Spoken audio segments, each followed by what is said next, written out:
Hello everyone, this is Dr. Kundlas and I'm a primary care physician in Central Florida for the last 25 years. This is a very important topic and very relevant because about 70% of us are overweight or obese. The overall success rate is not more than 5% long term. It is the root cause of chronic medical problem. We must understand basics. These include what is food, what are the groups of food, what our body is designed to eat, digest, and use it properly. Food is not just a food. Food is our friend, is our crutch, is our everything. And this is one player which we could have rest of our life till our last day. Sole purpose of food is two. Number one, to provide energy for this bodily machine to work, carry out all the processes. Second, provide the building material for all the cells to maintain all the chemistry which goes into our body. It is a beautiful mechanism which goes on all the time. What is food? Food is made up of 7 components. First is carbohydrates, which is preferred fuel for our body. Second is protein, is the building block. Your skin, your heart, your brain, everything is made up of protein. Third, the fats. Fats provide lot of substrate for everything which happens in the body. When the energy is in excess, our body can store it. Vitamins and minerals are the essential for body. So that's why vitamins and minerals become very important. Next content is water. 80% of it is water. The hero of today's discussion is fiber.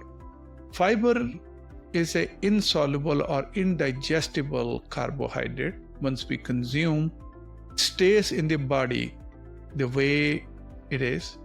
It's passed from stomach to our intestine and eventually to the colon, where it reaches our gut microbiome. Gut microbiome contributes to digestion of food, in immune process, management of appetite, hunger, and steady signals. Why do we eat? We eat to meet energy needs and to provide the raw material so that our chemical factory keeps on going properly. Plus, we providing the building block for the body. How we are supposed to normally eat? Technically, we should eat only when we are hungry. When needs are met, we should get steady signals in the body. We should stop eating. There should be a perfect balance between our hunger and signals. If we follow our signals about hunger and satiety, we call as homeostatic eating. Any other reason you eat, that you're not hungry and you're not listening to your body and continue to eat, is not homeostatic eating, that is abnormal eating. How do you feel hungry? When your energy demand is low, your body start producing a hormone granule that's produced in the stomach, and it leads to contraction of the stomach. Those contractions send a stimulus to our hypothalamus, where it is interpreted as hunger and prepares us physically, psychologically, emotionally to start eating. Food gets into your stomach. The only way your body knows initially that you are satisfied and you shouldn't eat is the distension of your stomach. If you eat food which is not leading to distension of your stomach, you will have very difficult time starting the stimulus going from your stomach to your hypothalamus. It sends signals to hypothalamus, and the hypothalamus sends the signals back that the food requirement is met. Gastric distension is very important. Your fats will be broken down, fatty acids and glycerols. Your carbohydrate into glucose, your proteins will be converted into amino acids, your fiber will belong, and water will be absorbed, and vitamin and minerals will be absorbed. Our intestine produces hormones cholecystokinin, peptide YY, and insulin. They go to your hypothalamus, and we have enough nutrition and we have enough raw material in the body, and it sends a signal that you are satisfied. If you don't follow this process of feeling hungry and then satiety, you will be eating out of proportion than what your bodily needs are. So non-homeostatic eating will be when we eat emotionally, but when we are in company of friends, we are down and we want some reward, or for the all eating patterns lead to a unhealthy cycle. This unhealthy cycle is we ignore our hunger signals, we ignore our satiety signals, and we eat a lot of food. Them. We evolutionarily developed a bias towards eating anything sweet, anything umami, which is meat, anything salty, and anything fattening. In modern science and modern all the literature, we call it crab food. But unfortunately, modern man is eating a lot of, because we do not have to hunt and gather. Every corner has a fast food joint, and we could get a lot of. One good thing has happened now, the food is in abundance in crab, but we are eating too much of crab. The caloric difference between our forefathers and ours is 500. They were consuming on an average 2500 calories in 24 hours. We are consuming a rough 3000 calories. Let's put it together. How our hunger, our food intake is controlled?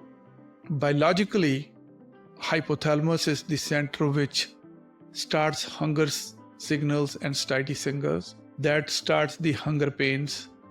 They go to the fat tissue, and the liver and muscles go to the fat tissue. Hormones produce another hormone called leptin and adiponectin. How to interpret these signals of satiety, but metabolically, we eat to keep this machinery running. Genetically, have a predisposition of one kind or another kind of food preferences, and also our body size. Males tend to accumulate weight primarily around their belly. Ladies primarily accumulate weight around their buttocks and hips and thighs. So hormonally, insulin, leptin, cortisol, dopamine, serotonin, all are involved in hunger and satiety signals. Intestine, granule, CCK, peptide YY on GLP. So if we could hack this system, we need to understand what are the key players or weight management. How much is the what? Second, what is the nutritional density? Nutritional density is a concept. If you consume 100 grams of some food, how much vitamin, minerals, fibers, which we have. Processed food is any food is different from its natural state. We mill it, we crush it, and we make a flour out of it. That's also processing. But if you remove fiber out of it, this is ultra processing. The foods which we get from supermarket, they have almost zero, and the fiber which make any food processed versus unprocessed. Second, gut microbiome. This is your liver now. Gets absorbed into simpler products, which is glucose, fatty acids, amino acid, vitamin, minerals. They get absorbed into your intestine. So liver is the first organ which encounters your nutrition. First, liver is an organ where we convert your carbohydrates or glucose into glycogen. In between meals, when we are not eating, we are breaking this glycogen back into glucose. Body makes glycogen. Then from the circulation, it goes to all the muscles, organ system, each cell of the body. Now, If we are eating too much food, excessive calories, and our needs are met, then body has developed another mechanism where this extra nutrients or calories which are circulating in our blood, they get stored under the effect of insulin again into fat as fat.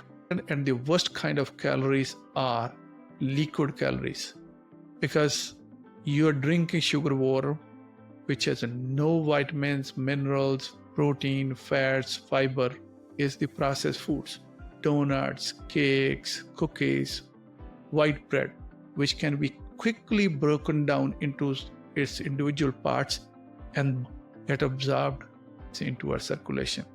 Rest is all being stored as is pushing into your fat storage, making you fatter and fatter. So when those locks stop responding to your insulin, that is called insulin resistance. Once our cells become insulin resistant, you are full of energy, but your cells can't use it. You start developing a lot of symptoms. You become tired, you start gaining weight, you are hungry all the time, then your brain cannot function properly because you are full of energy, but you can't use it, and you develop diabetes. Diabetes is not a simple disease. There is not an organ system which does not get or affected by diabetes. How would you know that you have insulin resistance? We don't need it.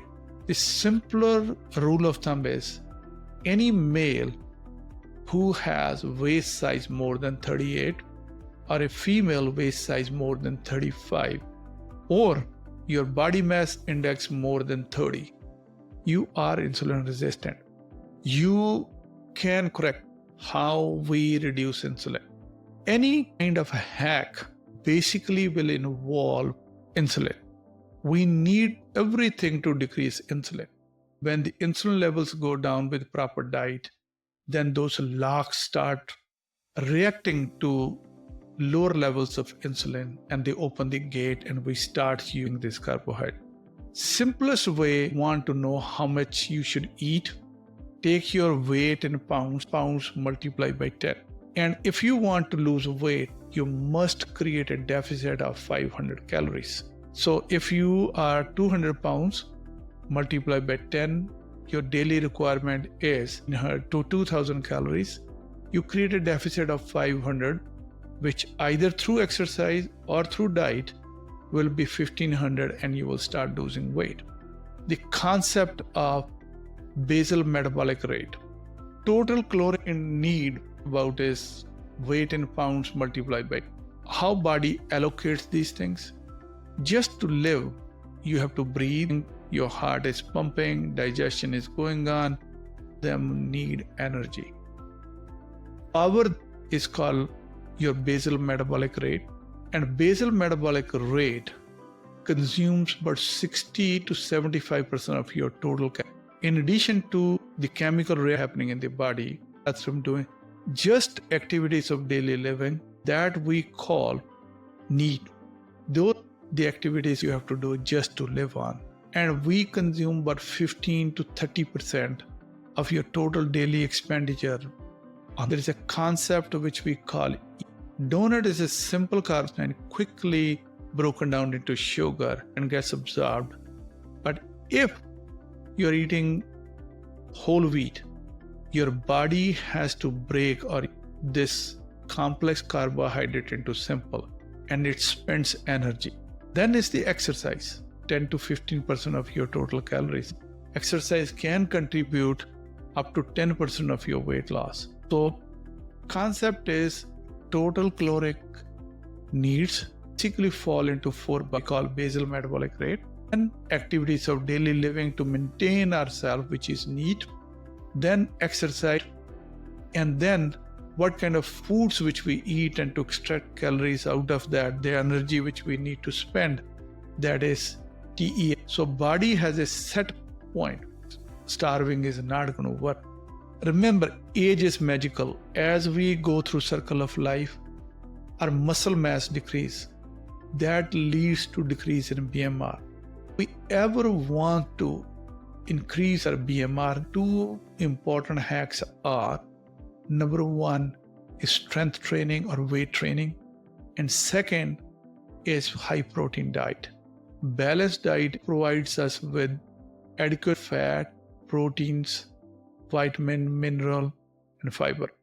There are more attributes of this diet. Number one attribute is glycemic load. If you consume foods which have a low glycemic index, meaning the speed at which your glucose level goes up is low. Next is the satiety index. Boiled potato has the highest satiety index. The foods which have a high satiety index. The nutritional density. If you consume this food, how much vitamin, mineral, fiber it has. Simple carbohydrate leads to inflammation. That is a true statement. Each food is categorized based on how much inflammation it causes in your body. Your fruits and vegetables and complex carbohydrates are low or no inflammation producing. When we talk about balanced food, we are not talking about calories. We are talking about how much vitamin and minerals, how much fiber, glycemic index, glucose load, nutritional density. This information is publicly available are hacks. The first hack is hunger and satiety hack. Physiologically, we should eat when our energy balance is low. We should stop when our stomach is distended, is telling us, I am full. And then we should listen to the signals coming from your brain. Ghrelin, which is the hormone which gives you cramps, it starts acting when the stomach is empty. Drinking water, and especially cold water, because your body has to heat it up, and that takes even the calories. Drink water, wait for 20 minutes, and you will find you could fight your hunger. Second hack is listening to our satiety signals. If you make a choice of eating a food which is high in calorie and low in volume, you are doomed to consume too many calories. The hack to get satisfied with a less number of calories is eat high volume foods. You're providing volume and you are giving your body time so that it can process it, send the signals back. Next is the hormonal hacks. Second hormone is leptin. Leptin is the hormone which gets released from your fat cells. It takes about 20 minutes. Only way we could fight these two hormones is A, drink first water and ensure you are really hungry. For leptin to work and give you satiety signals, you need to give it time. Next hormone is insulin. Insulin is a two-way street. If you consume simple carbohydrate, your pancreas will flood your blood with insulin. That will lower your sugar quickly and you will become more hungrier. This cycle goes up, your body becomes insulin resistant, and then insulin starts pushing these extra calories into fat. Third is cortisol. Cortisol is your stress hormone. We need to manage our stress. So there are 4 hormones primarily involved with your weight and your hunger and satiety signal are ghrelin, leptin, insulin, and cortisol. Next is biological hacks. That's where your basal metabolic rate comes in. Total number of calories we consume, they depend on your basal metabolic rate, which is your machinery or this body to run, plus activities which you have to do to bare minimum to maintain yourself, plus energy which your body has to spend to extract calories out of your food, build muscles, because your muscles are 15% more effective in increasing your basal metabolic rate. So do resistance training. Second, high protein diet. Third, complex foods require a lot of energy from your body to extract calories. So metabolically, 3 things you could do: resistance exercises, high protein diet, and complex foods. Next is genetic hacks. In identical twin studies, they have found over and over that you may have same genes, but you're not doomed to be fat or obese. Genes are just a blueprint.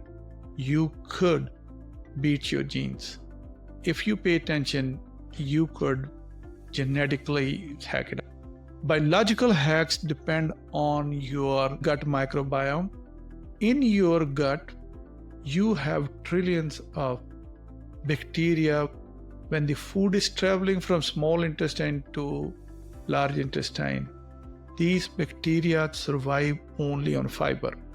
If you did not consume fiber, the species of gut microbiome will be different than when you are eating fiber. Why these bacteria are important? From there, we develop leaky gut syndrome. They produce short chain fatty acids. These fatty acids go to your hypothalamus, and then they send back the signal that you are satisfied.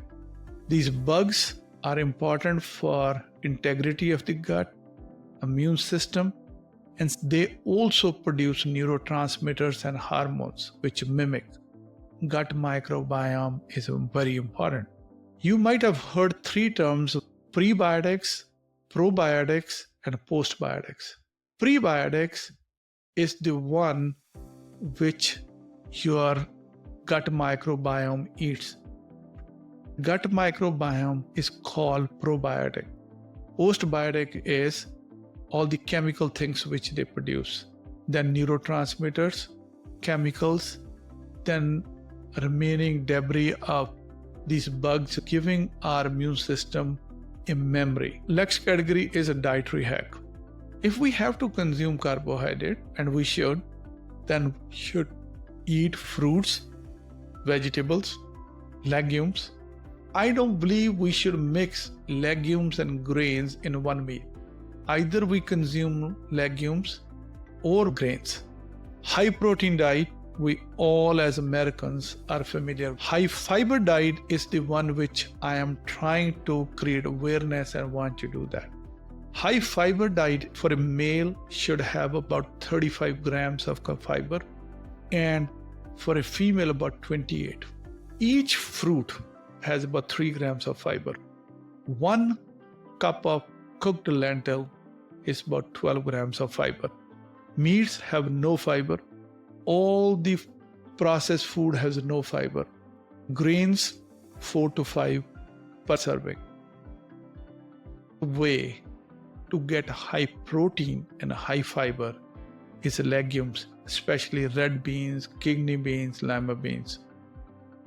Hydration, drink enough water. Next is lifestyle hacks. Beyond eating and working, we sleep. If we don't eat, our cortisol level goes up, which makes us hungry. Make sure you sleep and get 7 to 8 hours every day. Exercise for weight loss to speed up your metabolism. Ensure that you do weight training. If you're walking alone, will not do it. You must add some weights. Stress management. What is stress? We must continue working on it. Meal preparation is important. If you have all the knowledge in the world, if you did not meal prep, you will fail. Meal prep one day, don't rely on willpower. Environmental clues, clean your environment, because once we have depleted our willpower, at least if we are going to indulge, we indulge on healthy snacks. You must learn to clean your environment. Next, food attribute hacks. Find foods which are low in glycemic index, gives very low load of carbohydrates, produce very little inflammation, produce very little insulin. You'll be surprised to know those are your fruits, non-starchy vegetables, lentils, and whole grains. They have all the attributes of a good food. Fad diets have convinced all of us that we should consume only one kind of macronutrient, and we should not eat other kind of macronutrient.